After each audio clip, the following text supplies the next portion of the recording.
제가 앞서 시간에는 조금 목 상태가 안 좋아서 잦은 기침을 했는데, 좀 듣기 불편하실 것 같아서 상당히 미안한 마음이 큽니다. 제가 기침을 좀 자제하면서 진행해 보도록 하겠습니다.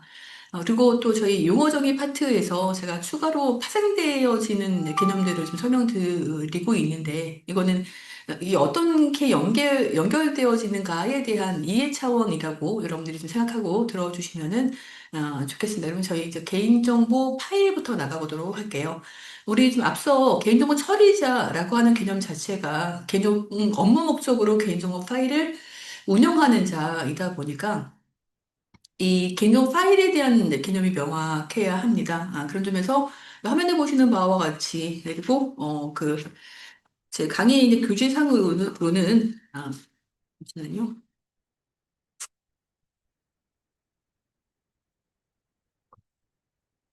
강의 교재 상으로는 이 개념부 파일에 대한 개념이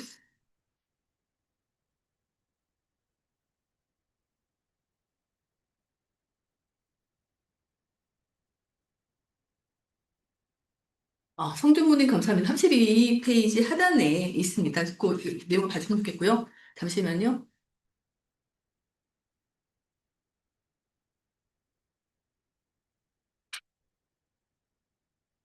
네, 이용관님 너무 좋은 질문 감사합니다. 맞습니다. 그 처리 자체를 위탁을 하는 것이기 때문에 수탁자는 개인정보 처리자가 아닙니다.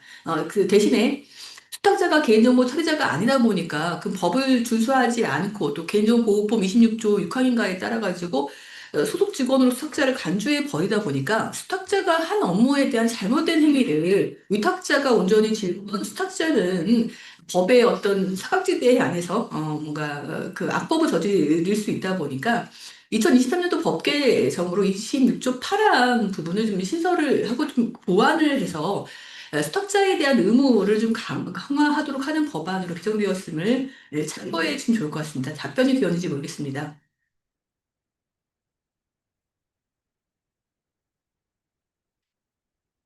때문에 수탁자는 개인정보 처리자가 아니다라고 봐주시면 좋겠고요. 저희가 목적의 이용 제공 절차서를 만들거나 할 때 제3자의 개념을 정의하면서 어떤 분들은 제3자의 개념 정의에 대리인만 제외된다라고 하는 규정을 두고 있기도 하던데 수탁자도 같이 제외됨을 규정을 하셔서 수탁자가 거의 그냥 개인정보 처리자의 업무를 해주는 대리인이다라고 하는 인식을 해주시면 좋대. 대신에 유스탁 계약서를 작성하실 때 수탁자에 대한 범위를 명확하게 하고 26조 8항에 따라서의 준수해야 될 바, 개인정보 처리자가 준수해야 될 바를 그대로 준수해야 함을 강조해서 수탁 계약서에 작성해 주시는 게 나중에 문제가 생겼을 때 위탁자의 잘못이 아닌 부분들을 온전히 수탁자가 질 수 있음 또한 참고해 주시면 감사하겠습니다. 저희 그러면 32페이지 하단을 보시게 되면 이제 개인정보 파일에 대한 내용이 나오는데요. 여기서 좀 중요한 부분을 이제 밑줄을 긋거나 세개다라고 한다면 저는 일정한 규칙, 체계적인 배열 구성 요 부분을 밑줄을 그어 달라 부탁드리고 싶어요. 이 개인정보 파일은 쉽게 검색할 수 있도록 하기 위한 일정한 규칙을 두고 있으면서 이에 따라서 일정한 규칙에 따라서 체계적으로 배열되어 있거나 구성되어 있는 정보의 집합물을 말합니다. 때문에 일정한 규칙성이 있어야 된다는 점, 그리고 체계적으로 그리고 구성되어져야 한다는 거죠.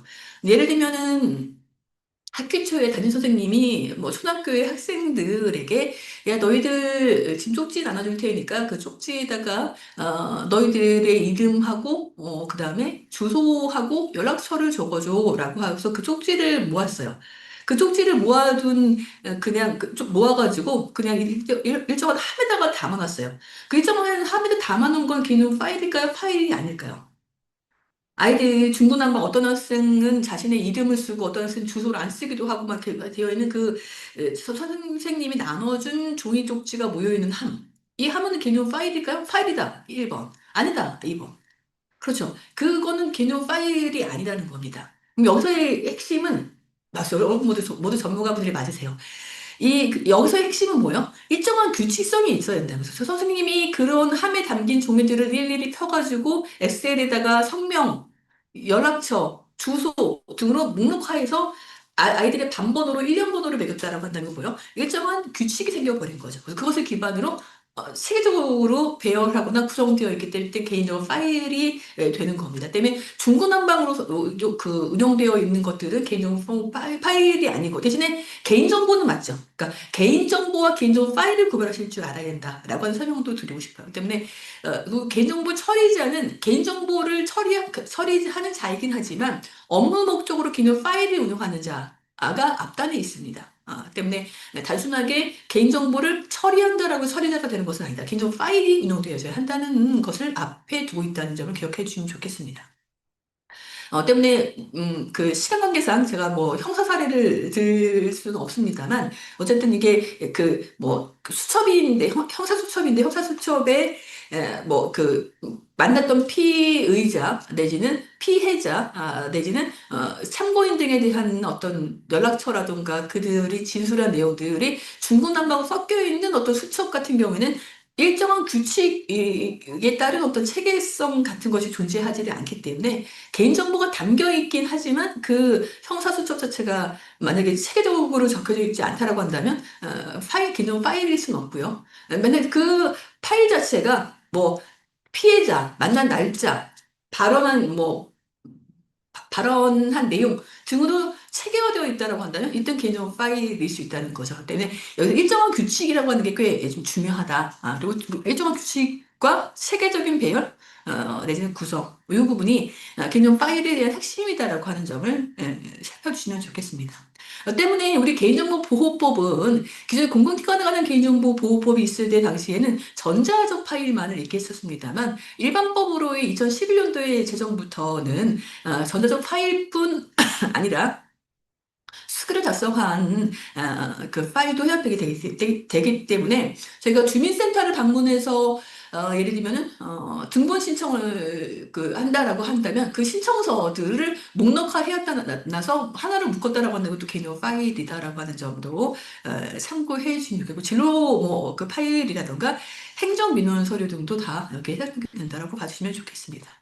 고정형 현황 처리 기기 관련된 내용을 살펴볼까 하는데요. 우리 앞서 제가 뭐 현재의 그 흐름을 설명드렸잖아요. 뭐 AI 사회로 나아가면서 이런 이동형 기기 등에 대한 것들이 많고 그리고 이동형 기기라고 하는 것 자체가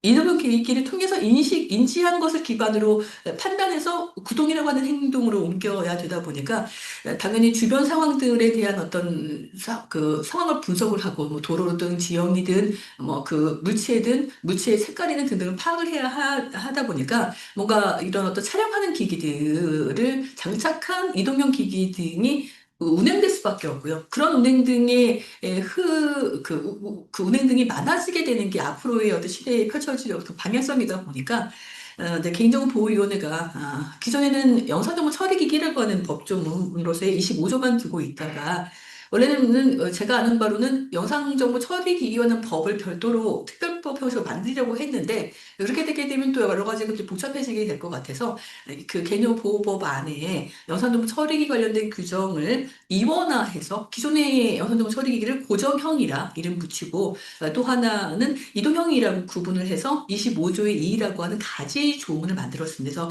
현재는 25조와 25조의 2가 영상정보 처리기기 관련된 규정이라고 봐주시면 되되 25조는 고정형 영상정보 처리기기, 25조의 2는 이동형 영상정보 처리기기와 관련된 내용입니다. 그래서 영상정보 처리기기 하게 되면은 두 종류가 존재해야 되는 거죠. 고정형에 대한 것 그리고 이동형에 대한 것. 그런데 이 법 개정에서 한 가지 그 변경된 부분이 있습니다. 그래서 지금 어디를 가는가 하게 되면요. 제 강의 교재로는 36페이지를 나가고 있습니다. 36페이지에 보게 되면 여러분 36페이지 잠깐 봐주시겠어요? 거기 첫 번째 그 문단에 글에서 제가 질문 드릴게요. 해당 내용은 개정된 개념보호법 이 해당 2020 3년도 법 개정으로 고정형과 이동형으로 구분을 하고 용어적인 부분에서의 개념 보호 2조의 내용도 변경을 개정을 했어요. 그러면서 수정된 부분이 있는데 다음 중 개정법에 따른 변경된 부분은 어느 것일까요? 고정형사금 처리 기간은 다음 내용 중 개정된 부분은 신설된 부분은 어느 것일까요? 라고 하는 것. 그러니까 2020 신설된 부분은 어느 것일까요? 라고 하는 기존의 20 개정법 25조와 비교했을 때 2023년도 법 개정으로 해당 내용 중 신설된 부분은 어느 것일까요? 라고 하는 질문에 한번 생각해 보시고 답을 한번 저기 채팅창에다 남겨놔주시면 좋을 것 같아요. 자, 1번, 일정한 공간. 2번, 지속적. 3번, 주기적. 이 1, 2, 3 중에 어느 것이 신설되었을까요? 1번, 일정한 공간. 2번, 지속적. 2번, 3번, 주기적. 그렇죠. 여러분의 생각이 맞습니다. 요즘 모든 분들이 정보가 되게 많으세요. 어, 이 그, 기존의 고정 영상정보 처리, 영상정보 처리 기기를 고정형으로 바꾸면서, 기존 영상정보 처리 기기가 지속적으로 한 공간에 설치가 되어서 운영되는 것만을 규율하다 보니까 어떤 식의 부분에 사각지대가 생겼는가 하게 되면, 뭐, 한 주에 한 번, 아니 이틀에 한 번, 이렇게 설치가 되어서 예를 들면은 교통단속 같은 경우에 그런 것들이 예죠. 그래서 설치 장소를 갖다가 이렇게 돌아가면서 오늘은 이쪽에 설치해서 관리를 하고, 다음 주에는, 다음 날엔 다른 곳을 갔다가 다시 일주일에 한 번씩 돌아오거나 하는 식의 어떤 패턴을 보이는 것들은 지속도 설치가 되어 있지를 않다 보니까 법에 의해 밖에 배제가 되는 면이 있어서 2023년도 법 개정으로 고정형 여성정보 처리기기라고 하는 것을 만들면서 제가 빨간색으로 좀 화면에서 색을 해놨는데 여러분들도 여기서 밑줄을 좀 그어주세요. 36페이지에. 그래서 지속적이라고 하는 게 더 신설되게 되어서 주기적뿐 아니라 지속적인 것도 포함되게 되었다. 그래서 여러분들이 그냥 그것도 옆에 예 해가지고 교통단속기를 여기 적어두시면은 주기적으로 뭐 주 2일 이후에 운영되는 뭐 교통 단속기 적어두시게 되면은 이게 기억에 각인이 되실 거예요. 왜냐면은 이 주기적이라고 하는 것, 이 것이 조금 나중에 혼돈되거나 해서 지속적과 막 혼란이 생길 때가 있어요. 그래서 이게 지속적이었나? 주기적이었나? 뭐 이렇게 혼선이 생길 수 있기 때문에 여러분이 교통단속기를 적어두시게 되면은 주기적이라는 게 헷갈리진 않으실 거라 생각을 합니다. 어쨌든 이렇게 설치가 되어 있는 건데 보통 우리가 CCTV를 말해요. CCTV를 말합니다만 CCTV만 말하는 건 아니라는 거죠. 네트워크 카메라도 포함되게 되기 때문에 이게 일정 공간에 어쨌든 지속적 주기로 설치가 되어서 사람 또는 사물 영상을 촬영하고 그 정보를 유무선망을 통해 전송하는 장치까지를 말하다 보니까 네트워크 카메라까지도 포함된다라고 하는 것을 기억해 두시면 좋겠습니다.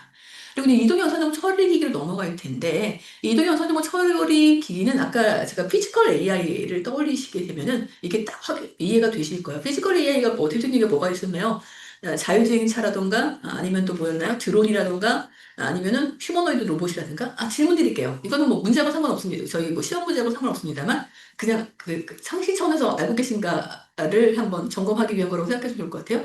현재 우리 대한민국은 휴머노이드 로봇을 판매하고 있다. 이 명사가 찾을까요? 어디서요?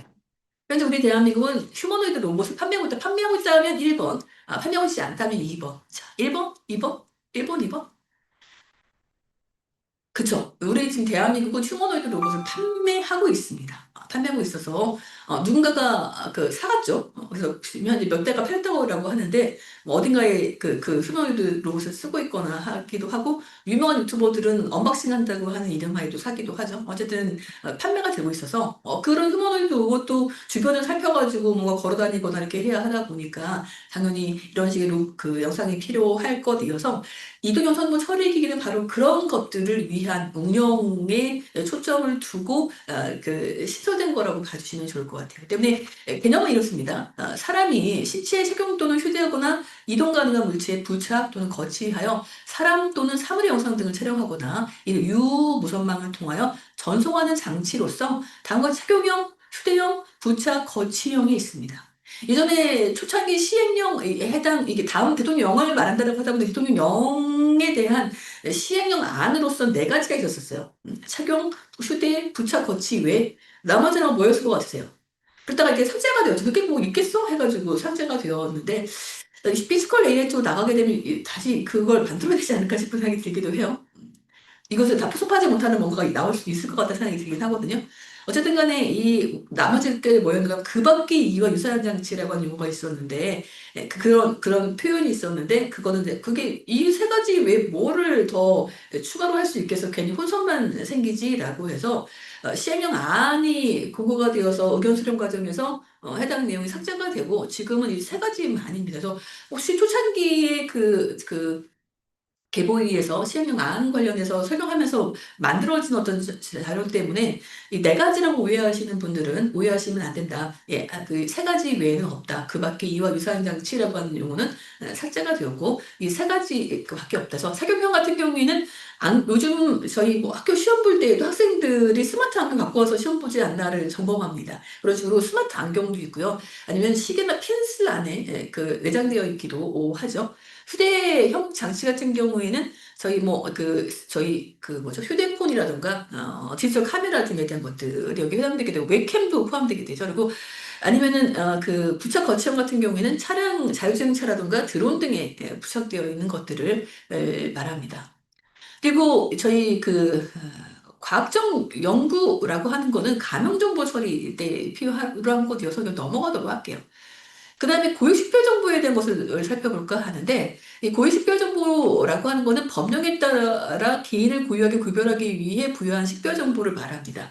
초창기 이게 뭐와 호선되었는가 하게 되면, 개인을 고유하게 구별하기 위한 정보다라고 하는 걸로 용어만 딱 보게 되면 그러다 보니까 어떤 분들은 이제 뭐까지 오해를 했는가 하게 되면 학번이라든가 교번, 사번 등도 고유식별 정보 아니냐. 고유하게 그 해당 개인정보 처리자가 순번을 정해가지고 특정인을 식별하도록 하고 있기 때문에 이렇게 좀 주장하시는 분들도 초창기에 있었어요. 근데 그런 경우에는 이 법을 잘 안 보시고 용어만 가지고 판단하신 거죠. 제가 용어 정의를 지금 살피는 이유는 법에서 어떻게 정의하고 있고 용어 정의에 근거해서 법 해석이 가능하기 때문에 용어 정의를 안 보고 법만 보게 되면요. 오해가 생기고 자체 내용은 어떤 법에 따른 판단이 아니라 사의적인 판단에 의해 가지고 법이 운영되게 되기 때문에 잘못된 법이 정한 바에 따른 운영이 아니라 법이 정한 바가 아닌 방식으로 운영되게 되어서 아까 제가 개인정보 그 보호법의 중요성은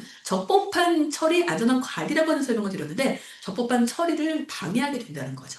때문에 그 자체적인 판단을 하지 마시고 법에서 이미 용어적인 부분에서 이 용어 정의는 2조, 개념보호법 2조에 정한 바가 있거나, 그 개념보호법 2조에 정하지 못한 부분이라고 한다면, 그 조문 안에서 해석하는 경우가 있어요. 세부적인 예가 바로 영향평가이죠. 아니면은, 이와 같이 고유식별정보도 마찬가지입니다. 그래서 고유식별정보도 개념보호법에 따른, 정한 바에 따른 시행령 19조에서 이렇게 보시는 바와 같이 딱, 주민등록번호, 여권번호, 운전면허번호, 외국인 등록번호라고 정하고 있다는 점을 참고해 주시면 좋을 것 같아요. 대신에 이 주민등록번호 같은 경우에는 주민등록번호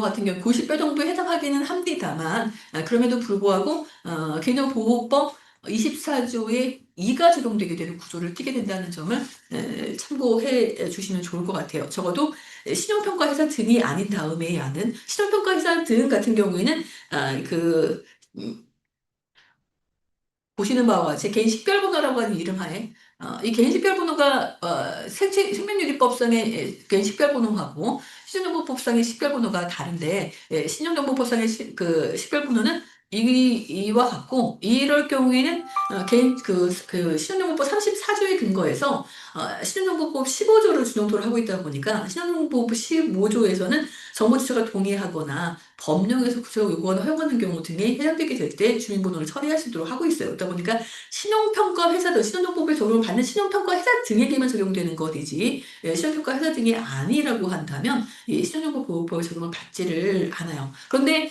이 법이 신용정보법이 만들어지고 난 다음에 이제 동의서식이 바뀌어가지고 주민등록번호 동의받도록 하는 걸 갖고 있다 보니까 어떤 신용평가 회사가 아닌 회사들도 이 동의서식을 가져와서 이거 그렇게 동의서식을 꾸미는 경우가 있는데 이거는 신용평가가 회사 등이 아니라고 한다면 개인정보보호법을 준수해야 한다라고 하는 점에서 오히려 법 위반하고 있는 것이다. 이렇게 볼 수 있어요. 그래서 이 고유식별번호에 대한 것도 명확하게 이해를 할 필요가 있으면서 이 고유식별번호 같은 경우에는 이 고유식별번호로 분류가 되는 것 같은 경우에는 음, 이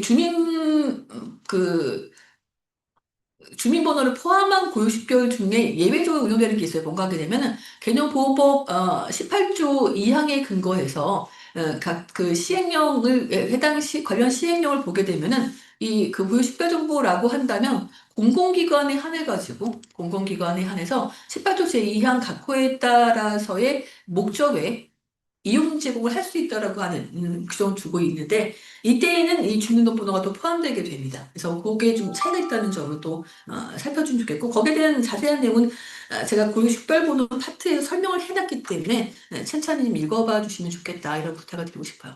또 하나는 이제 민감정보입니다. 이 민감정보는 개인정보보호법 23조가 적용되게 되죠. 이 민감정보는 잘 봐주시면 저희가 잠깐만요. 이 민감정보라고 하는 것에 대한 설명을 제가 그 40페이지서부터 해서 41페이지, 42페이지까지 설명을 해놨는데, 이 민감 정보는요, 여기서부터 여기까지가, 1부터 4까지가 법률단의, 법률단의 민감 정보이고요. 여기, 여기 1호부터, 여기 1호부터 2호, 3호, 4호까지는, 이거는, 대통령 영단, 대통령 영단의 민감 정보입니다. 이게 구별되어져야 돼요. 구별되어야 돼서 이 사상, 신념, 노동조합, 정당에 가입할 때 정치적인 견해, 건강 성생활 등에 관한 정보는 법률단이기 때문에 이것을 그 법이 정한 바가 아니면은 이 민감 정보는 아시겠지만 법령에서 여기는 법령이죠. 법령에서 구체적 요구가 허용하는 경우라든가 정부 측가 동의한 경우가 아니면 함부로 사용할 수가 없는데 그럼에도 불구하고 이 대통령 명단에 해당되는 민감 정보 같은 경우에는 개념보호법 18조 그 2항 각호에 따라 가지고 이 목적의 이용 제공이 가능합니다. 이 법률단의 것은 말고 대통령 영단 공공기관에 한해서 공공기관에 한해서라고 한다면 공공기관은 이그 개념보호 18조 제2항 각호에 따라서의 그 목적의 이용이나 목적의 제3자 제공이 가능한 것으로의 그 시행령 18조의 단서 조항에서 이걸 두고 있어요. 때문에 법률단과 대통령 명단을 구분해가지고 정권에서 이해할 필요가 있다는 설명도 추가로 드리고 거기에 대한 설명도 적어뒀습니다. 그래서 이 민감 정보에 대한 법률단, 대통령 영단을 좀 구분을 해주시면 좋겠고, 2020년도 법개정으로 민감 정보의 대령단의 민감 정보가 확대가 되게 되었죠. 그래서 기존의 유전 정보, 검색 경력 정보라고 하는 것 외에 생체 인식 정보, 인종 민족 정보가 포함되게 되었어요. 이 생체 인식 정보는 어쨌든 생체 정보를 질문 드릴게요. 자, 질문 드릴게요. 예전에 지금도 그런 서비스가 있는데 휴대폰에 어떤 앱이 있었는가 하게 되면 자신의 영상을 찍어가지고 다른 사람한테 전송하거나 할 때 자신의 얼굴 초상 부분을 갖다가 뭐 동물 모양, 개 모양으로 바꿔주는 게 있었어요. 그런 앱이 있었거든요. 그 앱은 개인식별 정보를 처리하는 앱일까요? 그 이른바 생체 이식 정보를 처리하는 앱일까요? 이다. 1번. 아니다. 2번. 이렇게 앱인데 동영상에서 자신의 얼굴을 뭐 개, 뭐 말 등의 얼굴을 바꿔주는 앱. 이거는 개 생체 이식 정보를 처리하는 앱일까요? 아닐까요? 이다? 아니다. 그죠? 여러분 역시 전문가분 말씀. 이거는 아니죠. 생체 인식 정보는 그 생체 정보에는 해당되지만 인식 정보, 생체 인식 정보는 특정 개인을 알아볼 목적으로 기술적 수단을 통해서 생성한 정보이다 보니까 이렇게 오히려 특정을 가릴 목적이잖아요. 제가 설명드린 거는. 그 때문에 생체 정보를 활용한 앱이고 특정인을 알아볼 수 예를 들면 제가 코로나 감사기를 제가 공공기관에 들어가려고 했더니 회의에 참석하려고 했더니 그곳에서 제가 백신을 맞았는지 여부를 살피고 그런 다음에 어느 회의 장소에 가는지를 특정해서 저 들여보내주거나 했어요. 이거는 뭐예요? 그런 식의 어떤 화상 앱이, 화상 뭐죠? 열이 나는지 열 감지 센서인데, 열이 높다라고 하는 거, 그리고 백신 맞았는가, 그리고 어느 회에 가는가를 갖다가 특정해서 들여보내는지 말지를 하기 때문에 이거는 생체 인식 정보를 처리하는 것이고, 열이 맞는가 여부만 어떤 화상 카메라 등으로, 열 감지 카메라 등으로 확인한다 이런 거면, 그거는 생체 인식 정보는 아니게 되는 것이어서, 여기 저희 민감 정보로 분류하는 거는 생체 인식 정보인가라고 하는 점이라는 점을 참고해 주시면 좋겠고, 그리고 민족에 관한 정보도 그 민감 정보에 포함되게 되었기 때문에 기존의 민감 정보로 분류되지 않던 게 2020년도 법 개정으로 민감 정보로 분류가 되었다는 점에서 혹시 영양 평가를 하러 가실 때 만약에 기존에 변경되는 어떤 영양 평가를 수행해야 한다라고 한다면 아마 분명히 이전에 민감 정보에 문제가 없음으로 떴을 가능성이 있지만 이렇게 좀 추가로 신설된 부분에 따른 어떤 대책은 마련되어 있지를 않을 것이어서 이 추가로 된 정보를 기반으로 한 민감 정보는 없는가도 분석을 해보셔야 되고 그것이 적법하게 처리될 수 있도록 하기 위해서 적법하게 처리될 수 있도록 하기 위해서 뭘 또 점검해 보실 필요가 있는 것인가 하게 되면 죄송합니다. 해당, 정보치 동의를 기반으로 했는가? 아니면 그 개념보 23조에 따라가지고, 아니면은, 법령에서 구체적으로 요구하거나 허용하는 어떤 정보가 근거를 두고 있는가를 살펴볼 필요가 있다라고 하는 점을 참고해 주시면 좋겠습니다.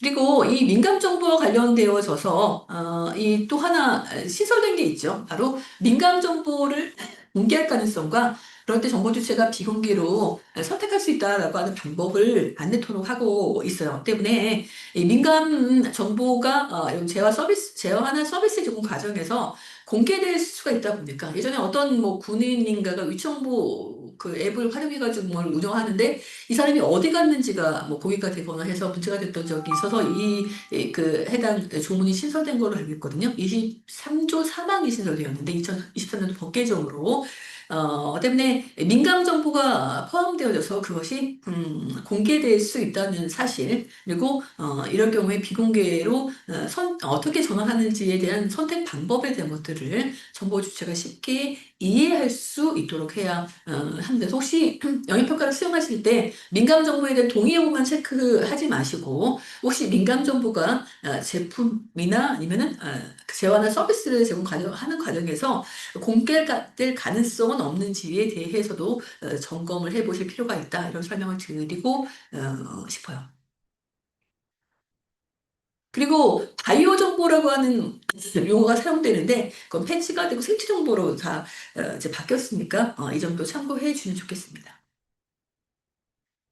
또 화면에 보시는 게 민감 그 정보 중에 건강, 성생활 등에 관한 정보다라고 개인정보보호위원회가 결정한 여러 예시 등이에요. 이 부분을 참고해 주시면 좋겠습니다. 이제는 접속 기록에 대해서 볼까 하는데요. 이거는 법률에 나와 있는데 앞에 그 세 가지는 시행령단에 나온 거고 이거는 이제 안전사포대치 기준고시에 나오는 겁니다. 안전사포대치 기준고시가 개정되게 되면서 기존의 개정이라고 하는 게 식별자로 바뀌었어요. 그런데 아직까지도 공공기관의 내부 관리 계획을 복원하게 되면은 개정이라고 하는 용어를 사용을 하는데 식별자로 바뀌어야 된다라고 하는 것과 그리고 처리한 정보 주체 정보가 무엇인지를 확인할 수 있도록 해야 합니다. 그래서 기존에 4개였다가 하나가 더 추가가 되게 된 거죠. 그리고 개정은 식별자로 바뀐 부분이 있어서 이 부분에 맞게끔 관리가 되도록 해야 한다라고 하는 점을 참고해 주시고 여기서 조금 더 한 단계 더 나아가서 여러분들이 안전정보주체 기준 고시에 맞는 안전한 관리를 했는가 하는 것들을 점검하실 때 만약 많이 혼돈되는 게 있어요. 바로 그게 뭔가 하게 되면 이거죠. 그 접근 권한하고 접속 기록인데 우선 그 전에 접속 기록을 이렇게 하다 보니까 이렇게 식별자, 접속 일지, 접속 지휘 정보, 처리한 정보 주체의 정보, 수행한 업무 등에 대한 것들을 기록을 해서 이런 일반적인 경우라고 한다면 1년 이상 보관을 해야 하지만 만약에 5만 명 이상의 정보치에 관한 정보를 처리하거나 고식별 정보 또는 민감 정보를 처리하는 개인정보 시스템은 2년 동안 2년 이상 보관을 해야 합니다. 그래서 여기서 한 가지 오해를 하시면 안 되는 게 저희가 그 개인정보 보호법 3조에 근거해서 영입평가를 이제 수행하기 위해서 시행령 35조에 근거해서 대상이 되는 기준이 있죠. 5만 명 이상의 민감 정보나 고유식별 정보를 처리하거나 이 내용하고 이걸 혼돈하시는 경우가 있어요. 그래가지고 이 고유식별 정보나 민감 정보도 5만 명 이상이어야지만 그 2년 이상 보관하나 보다라고 오해를 하시는데 이 내용을 잘 보시면은 해당 내용을 잘 보시게 되면은 이게 5만 명 이상으로 되어 있지 않아요. 보시면 잘 보세요. 5만 명 이상 정보 출간한 정보를 처리하거나 고유식별 정보, 민감 정보를 처리하는 이기 때문에 한 건이라도 고유식별 정보를 처리하거나 한 건 이상이라도 어쨌든 민감 정보를 처리한다라고 한다면 2년 이상 보관해야 된다라고 하는 점도 참고해 주시면 좋겠다. 그리고 꼭 기억해 두시면 좋을 것 같아요. 이게 많이 혼돈을 하세요. 저 연락평가라고 하는 것과 연계시켜서 만약 혼돈을 하시는 부분이 있는데 여러분들께서는 이 개인적인 파트에서 이 접속 기록은 네, 접속 기록은 어쨌든 그 일반적인 거, 5만 명 이상의 정보 취재에 관한 정보를 처리하지 않는 경우, 그 5만 명 미만 내지는 고식별 정보나 민감 정보를 처리하지 않는 경우라고 한다면 1년 이상 보관을 해야 하지만 만에 하나 5만 명 이상의 정보 기관의 정보를 처리하거나 고식별 정보 한 건이라도 내지는 민감 정보 한 건을 처리하게 된다고 한다면 2년 이상 보관토록 의무하고 있다는 점을 참고해 주시고 또 하나 접근 권한하고 접속 기록을 많이 혼돈을 하세요. 그래가지고 이게 막 용어가 섞이거나 답안지 작성하실 때 이 부분이 계속 막 혼란스러워서 여러분들은 이제 밖에 답안지 작성하셨다고 하시지만 이 접근 권한 접속 기록이 막 섞여가지고 답안지에 적혀 있는 경우가 있습니다. 이 시험이 뭐 어려우다고 느끼시는 게 평상시에 눈으로 익혔던 것들인데 막상 아무것도 정보가 없는 상태에서 여러분들이 답안을 기술해야 하다 보니까 여러분이 알고 있는 어떤 용어들에 대한 것들을 이제 어떻게 인풋된 용어들 그 지식들에 대한 것들을 이제 아웃풋해야 할 텐데 이게 명확한 개념 정의가 되지 않으면 막 용어가 혼선을 일으키면서 이게 맞게 적혔나라고 좀 본인은 생각하지만 막상 그 채점하거나 하게 되면은 이게 잘못 적혀져 있는 경우가 꽤 있거든요. 그런 점에서 접근 권한하고 접속 기록을 여러분들의 좀 오해 방지를 위해서 좀 구분해 드릴까 합니다. 저희 강의 교재에는 없어요. 없지만 그냥 눈으로 봐주시고 여러분들이 한번 구분해서 이해를 해주시면 좋겠습니다. 이 접근 권한은 시스템 내 특정 정보에 접근하거나 작업할 수 있는 자격이나 권리를 말합니다. 그렇기 때문에 그러니까 사전적인 의미가 강한 거예요. 사전적인 의미가 강해서 거당 없는 자의 접근을 차단하기 위한 게 이 핵심 목적입니다. 그러다 보니까 이 역할과 그에 따른 그 허용 범위 등에 대한 것들을 중요하게 생각을 하고 해당 내용에 대해서는 어쨌든 접근 권한을 어떻게 부여했는지 변경이나 말씀 어떻게 했는지 이런 것들은 3년 이상 보관토록 하고 있어요. 그리고 점검 주기는 어쨌든 변경 때마다 봐줘야 하면서 일정한 수 이상 뭐 인증이 실패하거나 하게 된다라고 한다면 가능하면 여기에 대한 그 필요한 조치를 하도록 우리 지금 그 안전사고조치 기준 고시에서 요구하고 있죠. 여기서 접속 기록은 사후적인 관점이 꽤 큽니다. 그렇기 때문에 노구인을 하거나 할 때 그 사용되게 되게 되면서 이 사람이 어쨌든 사용자가 이 시스템에 통해서 뭐 어떤 업무를 수행했는가에 대한 것을 보게 됩니다. 그러다 보니까 식별자를 두고 왜냐면 여기서 보시면은 이그 누가 와서 어떤 업무를 했는지를 보는 게 중요하다 보니까 이러한 것들을 기록으로 남기는 게 꽤 중요합니다. 근데 보통 공공기관 같은 경우에는 접속 기록을 보관하라고 하게 되면 이게 로그 정보라고 인식을 해서 단순하게 로그 정보만 남기는 경우가 있어요. 로그 정보만 남겨서는 안 된다는 거죠. 뭐를 했는지 업무 내역이 파악이 돼야 되기 때문에 이렇게 시행령 안전사고 지키는 고시에서는 이 요구사항을 두고 있는 거예요. 그렇기 때문에 누가 와서 그죠? 식별자 누가 와서 언제 접속을 해서 그 접속하는 곳은 어디고 처리한 정보 주체는 누구이면서 어떤 업무를 수행했는지를 알 수 있게 해야 하면서 일반 개인 정보는 1년 그리고 고유 식별 5만 명 이상의 고유 식별 정보라든가 아니면은 5만 명 이상의 정보 추가하는 정보라든가 아니면 고유식별 정보나 민감 정보를 한 건 이상으로 처리했다라고 한다면 2년 이상 보관토록 하고 있죠. 그렇기 때문에 접근 권한과 접속 기록은 다른 겁니다. 관련 절차가 다르되 사전 사후의 의미가 있다. 그리고 이런 것들에 대한 운영을 위해서 접근 통제를 두고 있는 거예요. 이 접근 통제는 정보통신망을 통한 어떤 불법적인 어떤 접근이나 침해 사고를 방지하기 위한 것으로서 식별을 하고 식별을 하고 이에 따라서 인증을 해서 기록에서 인가된 자만이 접속해가지고 이 업무를 처리를 하고 있다 보니까 이 접근 통제를 위한 앞단의 수단으로서 접근 권한이 필요하게 되고 그리고 그것을 통한 어떤 접근 통제라고 하는 절차를 마련해 조정하면서 접속 기록에 대한 보관을 하도록 하고 있는 게 아주 서부주치 기준고시의 조문의 흐름이기도 하거든요. 때문에 여러분들이 접근 권한은 접근 통제를 위한 것이고 이를 통해서 인가된 자만이 접속을 해서 거기에 대한 업무를 처리하되 그 인가된 자만이 접속해서 어떤 업무를 수행했는가 이런 것들의 사후적 어떤 통제를 통해 가지고 사전부터 사후까지 이 모든 전체의 주기에 대한 어떤 안전한 관리가 되게끔 하기 위한 것으로 운영하고 있는 게 바로 안전하고 주치 기준고시에서 요구하는 바이기 때문에 여러분들이 접근 권한, 접속 기록 이거를 꼭 명확하게 구분해서 이해해 주면 좋겠다는 부탁을 드립니다. 그러다 보니까, 이러한 틀 안에서 여러분들이 나중에 아주 성취지 기준고시에 기반을 두고, 여러 가지 다양한, 안전한, 관리 방안들에 대한 것들을, 배우시게 될 거다, 이런 설명을 드리면서, 자, 다음 주, 안전성합보조치라고 하는 안전조치, 안전한 관리 조치라고 하는 안전한 관리 조치는 무엇을 말할까요? 제가 보기 드리도록 할게요. 자, 1번. 관리적 조치만을 말한다. 2번 관리적 필수 조치만을 말한다. 3번 관리적 기술적 물리적 보호 조치를 말한다. 자, 안전 조치는 과연 뭘까요? 이- 죄송합니다. 법 29조에서 말하는 안전 조치는 과연 무엇을 말할까요?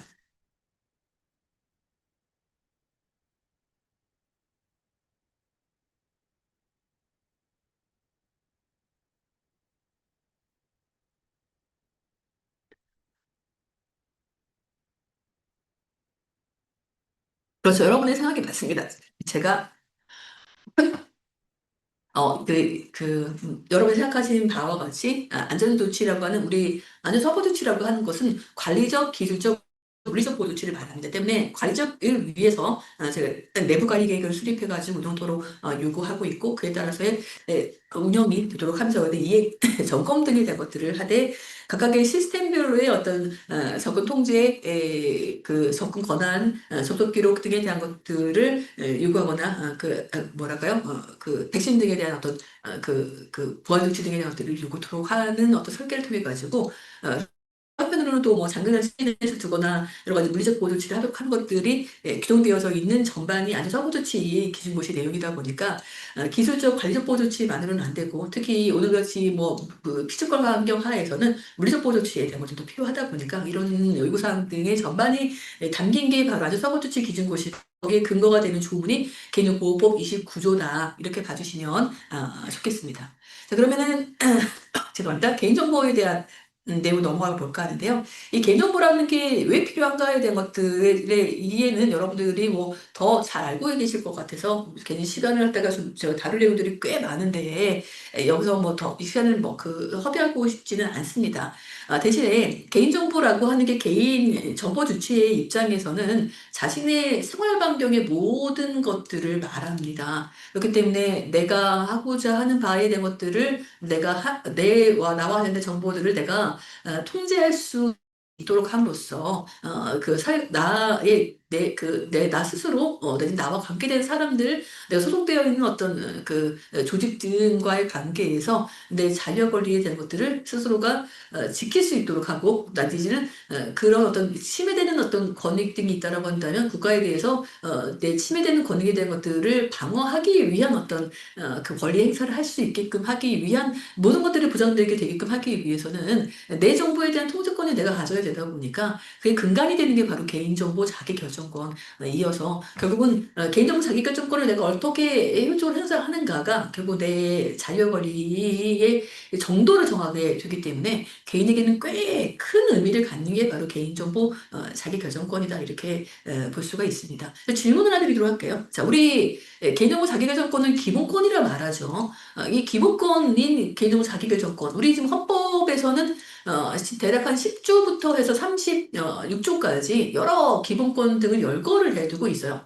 예를 들면은 헌법 10조의 인간과 가치라는 규정, 내지는 헌법 10조 1문 후단의 행복추구권에 관련된 규정, 헌법 11조의 평등권 관련된 조항, 그리고 헌법 12조부터 한 23조까지 자유권적 기본권 관련된 조항, 그리고 또 헌법 24조, 25조의 저소득 기본권 관련된 조항, 내지는 헌법 26조부터 29조까지 청구적 기본 관련된 조항, 그리고 헌법 30조까지 청구적 관련된 기본권 조항, 31조부터 36조까지 사회적 기본권 관련된 조항 등에서 여러 기본권을 쭉 열거하고 있는데, 개인정보 자기결정권은 이렇게 헌법에 열거되어 있는 기본권에 해당한다. 이 명제가 참일까요? 거짓일까요?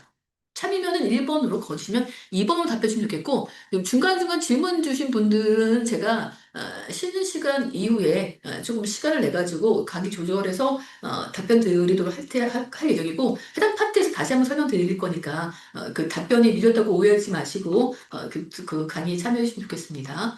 자, 개인정보 자기결정권은 우리 헌법에 열거된 기본권에 해당한다. 이 명제가 참이면은 1번으로, 거짓이면 2번으로 답해주시면 좋을 것 같아요. 역시 여러분들 모두 전문가분들이 맞으세요. 맞습니다. 개인정보 자기결정권은 헌법에 열거된 기본권은 아니에요. 아까 제가 설명드렸던 뭐 10조부터 36조 사이 어디에도 존재하지는 않습니다. 하지만 헌법 10조 그리고 헌법 17조로부터 도출되는 기본권이다라고 해서 헌법재판소가 2005년도 확인을 했죠. 예, 헌법은 성문헌법과 그 관습헌법 등으로 규정되게 되는데, 이런 어떤 헌재의 결정례가 불문헌법에 포함되게 되어서 결국 헌재가 그 헌법에 명시되어 있지는 않지만 뭐 헌법 그 10조, 17조 등을 통해 도출되게 되면서 헌법 37조 1항에 따라서 열거되지 아니한 자유가 경시되지 않는다는 조문에 근거할 때 기본권으로 포함되게 되는 의미를 갖게 됩니다. 그러다 보니까 당연히 국가는 이런 기본권에 해당하는, 헌재가 확인한 그 기본권에 해당하는 개인정보 자기결정권을 보호 보장해야 하겠죠. 하지만 이 개인정보의 처리라고 하는 것 자체는 시대의 흐름에 맞춰 볼 때 해당 개인정보 처리자들이 해당 개인정보 처리하지 않을 수는 없고 하다 보니까 2011년도에 법을 이제 제정을 해서 여기에 대한 어떤 적법한 처리의 방안 등을 법에 규정을 하고, 개인정보 처리자로 하여금 적법하게 처리될 수 있도록 하는 것을 의무화하되, 그런 어떤 법이 정한 바에 따른 틀 안에서라고 한다면 활용할 수 있도록, 자유롭게 활용할 수 있도록 하면서, 그럼에도 불구하고 그것이 안전하게 관리될 수 있도록 하라고 하는 요구하에, 아까 설명드렸듯이 우리 헌법에 사장에 근거한 안전성 확보 조치 뭐 기준고시라든가 영향평가 관련된 사항이라든가 인증제도라든가 이런 다양한 어떤 안전한 관리 방안 등에 대한 것들을 법에 정해두고 있는 것이다. 이렇게 봐주시면 좋을 것 같아요. 때문에 개인정보 자기결정권은 기본권에 해당해서, 어떤 분들은 기본 헌법에 명시되어 있지 않으면 이거 뭐 헌법 개정을 통해 가지고 명시해야 하는 것 아니야, 이렇게 말씀하실 텐데, 헌법 자체는 성문헌법과 관습헌법으로 구성되게 되고, 또 불문헌법으로 구성되게 되고, 불문헌법 안에는 관습헌법 등 내지는 이런 헌재 결정제 등도 포함되게 되어서 헌재 확인으로도 충분하게 기본권으로서의 보장의 책무가 국가에게 부여되는 것이다라고 봐주시면 좋겠습니다. 그래서 그렇기 때문에 이런 어떤 개인정보 자기결정권이 제대로 행사될 수 있도록 하면서 그 틀 안에서 정부 지주가 요구하는 바에 따른 어떤 처리가 될 수 있도록 해야 한다는 점의 중요성이 있고, 기업 같은 경우에는 어쨌든 이용자들에 대한 어떤 데이터를 기반으로 뭔가 제품을 팔거나 아니면 서비스 제공하거나 하기 때문에 어떻게 보면 영업자산 정도의 의미로 이익을 하기도 합니다. 그러다 보니까 이것이 잘못 운영되거나 하게 된다고 한다면 영업이익의 손실일 뿐 아니라 그 어떤 기업에 대한 어떤 뭐랄까요? 이미지가 실추가 되거나 하기 때문에 상당한 어떤 피해를 보게 되죠. 뭐 대표적인 예를 머리 찾지 않더라도 뭐죠?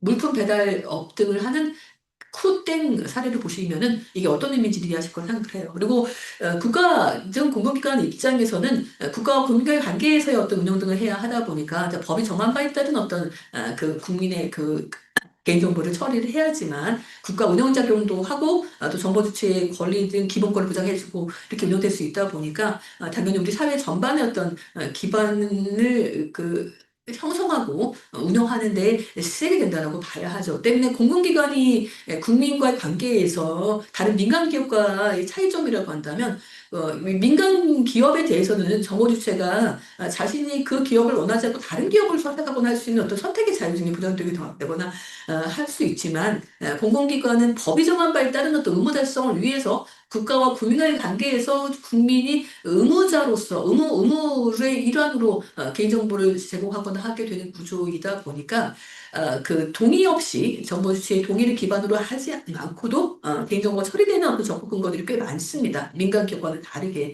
근데 그 특수한 상황 등을 고려할 때 보다 더 안전한 어떤 관리 방안 등이 모색되어져야 하다 보니까 저희 영향평가 같은 경우에도 공공기관에 그렇게 의무화해서 영향평가를 수렴토로 하고 있는 것도 바로 때문이다라고 봐야 한다는 거죠. 때문에 이 개인정보라고 하는 것은 개인에게도 꽤 중요한 데이터이고 그리고 기업에게도 꽤 중요한 데이터이면서 국가 목표 적용을 위한 공공기관에도 꽤 중요한 의미를 갖는 데이터다라고 하는 점을 이해해 주실 필요가 있을 것 같아요. 때문에 이것이 잘못 관리되거나 하게 된다라고 한다면 당연히 뭔가 그 개인의 친해로 이어진 것으로 끝나는 게 아니라 기업에게도 이익이 되지 않고 또 그리고 국가기관에게도 상당히 피해가 생긴다라고 하는 점을 참고해 주시면 좋겠습니다.